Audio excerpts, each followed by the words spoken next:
वाले आए हो? आज इसलिए आए हैं कि मनरेगा मजदूरों को काम करने की डिमांड करने के बाद विद इन 15 डेज काम नहीं मिल रहा है और ना ही बेरोजगारी भत्ता दिया जा रहा है। मुख्य बात यह है कि मनरेगा के तहत सरकार का जो कानून है 100 दिन काम मिलना चाहिए, लेकिन पिछले साल इन मजदूरों को सिर्फ 28 दिन काम मिला। तो इन मजदूरों की मांगे हैं कि इनका साल भर काम मिले। अगर सरकार काम नहीं दे सकती तो सरकार बेरोजगारी भत्ते का प्रबंध करे। नोटिस दे रखा है यूनियन की तरफ से कि अगर 30 अगस्त तक जिले के मजदूरों की समस्याओं का समाधान नहीं हुआ तो हम यहाँ धरना देंगे, जरूरत पड़ी तो अनिश्चितकालीन पड़ाव भी डालेंगे, तब तक नहीं उठेंगे जब तक हमारी समस्या। सचिवालय आए हो? आज इसलिए आए हैं कि मनरेगा मजदूरों को काम करने की डिमांड करने के बाद विद इन 15 डेज काम नहीं मिल रहा है और ना ही बेरोजगारी भत्ता दिया जा रहा है। और अगर काम दिया भी जाता है तो मजदूरों को बहुत दूर काम दिया जाता है और जहाँ आने जाने में 60, 70, 80 रुपये किराया लगता है। निजी वाहन है मजदूरों के पास, आप जानते हैं ना, तो देखो बस जानती वहाँ काम पर, और ना ही वहाँ कोई मोटरसाइकिल है मजदूर के पास, ना कार है। उनको या तो पैदल जाना पड़ेगा या कोई वाहन किराए पर लेकर जाना पड़ेगा। तो सरकार जो 10% दिहाड़ी से अतिरिक्त किराए के नाम का भी देती थी वो दिया नहीं जा रहा है। एक प्रॉब्लम तो यह है, हमारी डिमांड है कि सरकार आने जाने का खुद प्रबंध करे और जो 10% राशि अतिरिक्त मिलती है दूर काम पर जाने की वो दी जाए, मैंडेटरी किया जाए। और साथ ही जो काम की डिमांड की थी काम भी दिया जाए, बेरोजगारी भत्ता दिया जाए अगर काम नहीं दिया जाता है। और साथ ही जो ABPO कलायत हैं जिसके पास जो है सीवन का भी चीका का भी चार्ज है, उसका सारी जगह पूरे ज़िले में ये बात आई हुई है कि वो अपनी मनमर्जी चला रहा है।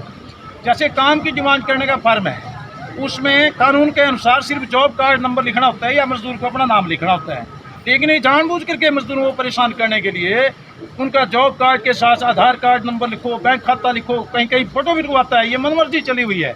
आपने ज्ञापन में भ्रष्टाचार के आरोप लगाए, उसके बारे में क्या कहा? भ्रष्टाचार का तो ये सीधा भ्रष्टाचार है। जब वर्कर ने काम मांगा उसको काम ना दे करके आप ऐसे वर्कर को मेट को काम दे रहे हैं, उसकी लेबर को जो आपके साथ मिली भगत कर रहा है, फर्जी हाजिरियां लगा रहा है, तो उसको काम दे रहे हैं, तो ये फर्जीवाड़ा है। मिल करके सरकार की क्या यूनियन की पॉलिसी है तरफ से कि अगर 30 अगस्त तक जिले के मजदूरों की समस्याओं का समाधान नहीं हुआ तो हम यहाँ धरना देंगे, जरूरत पड़ी तो अनिश्चितकालीन पड़ाव भी डालेंगे, तब तक नहीं उठेंगे जब तक हमारी समस्या हल नहीं होगी।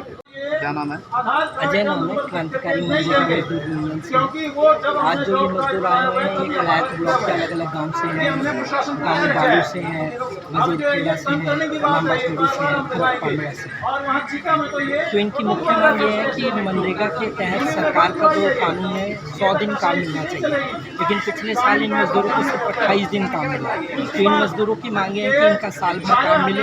अगर सरकार काम नहीं दे सकती तो सरकार बेरोजगारी भत्ते का प्रबंध करे। और वहाँ पे जो काम दिया जा रहा है कलायत ब्लॉक के अंदर ABPO अधिकारी हैं, वो काम भी दे रहे हैं। तो अपने चहेते कुछ मेट हैं जिसके काम की जिम्मेदारी होती है गाँव में, उनको ले दे के काम, मतलब ये कह सकते हैं घूस लेके उनको काम दिलवा रहे हैं। इसके कारण तमाम गाँव के मजदूर बेरोजगार हैं। और इस कोरोना संकट में जब मजदूरों को खाने के लाले पड़ रहे हैं तो हम लोगों का मानना यह है कि सारे मजदूरों को बराबर काम मिलना चाहिए। आज इस संकट के दौर में 309 रुपये दिहाड़ी कोई ज़्यादा नहीं होती। अगर सरकार ने ये कानून बनाया कि भाई 100 दिन के रोजगार की गारंटी है तो इसका पालन होना चाहिए। कौन से ब्लॉक का मामला है? ये कलायत ब्लॉक